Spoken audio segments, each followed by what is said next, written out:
আমরা এই নদীর কাছ থেকে মানুষকে আমরা ভাঙ্গন থেকে মুক্ত করতে চাই। চরাঞ্চলের মানুষকে আমি কিছু রাস্তাঘাট উন্নয়ন, তাদের ব্রিজ কালভার্ট, আমাদের কেউ ভোট দিয়েছে, কে ভোট দিয়েছে কে ভোট দেয়নি সেটা বড় কথা না। দলমত নির্বিশেষে সবাইকে আমরা ঐক্যবদ্ধ করে আমরা এগিয়ে নিয়ে যেতে চাই। আমার ওই এলাকার সবচেয়ে বড় সমস্যা হল নদী ভাঙ্গন থেকে জনগণকে রক্ষা করা।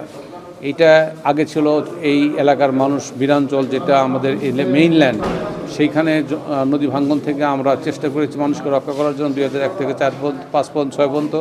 তারপরে এই নদীর কাজ আরও হয় নাই। আমরা এই নদীর কাছ থেকে মানুষকে আমরা ভাঙ্গন থেকে মুক্ত করতে চাই, একটা স্থায়ী সমাধান করতে চাই।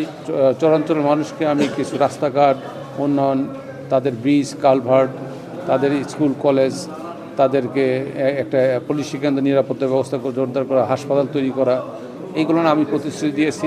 পাশাপাশি এই এলাকার মানুষের মধ্যে রাস্তাঘাট উন্নত করতে চাই। দলমত নির্বিশেষে সবাইকে আমরা ঐক্যবদ্ধ করে আমরা এগিয়ে নিয়ে যেতে চাই।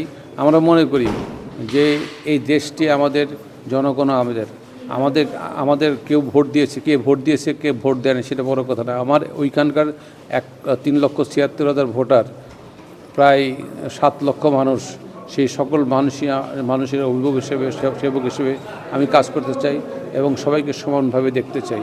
আমি মনে করি যে এলাকার সকল মানুষকে নিয়ে যদি আমরা সচেতন হই, আমরা যদি সামাজিক একটা আন্দোলন গড়ে তুলি, তাহলে আমাদের মৌলিক যে সমস্যা দিয়ে সমাধান করা খুবই সহজ হবে। সবাইকে নিয়ে আমরা কাজ করব ইনশাআল্লাহ।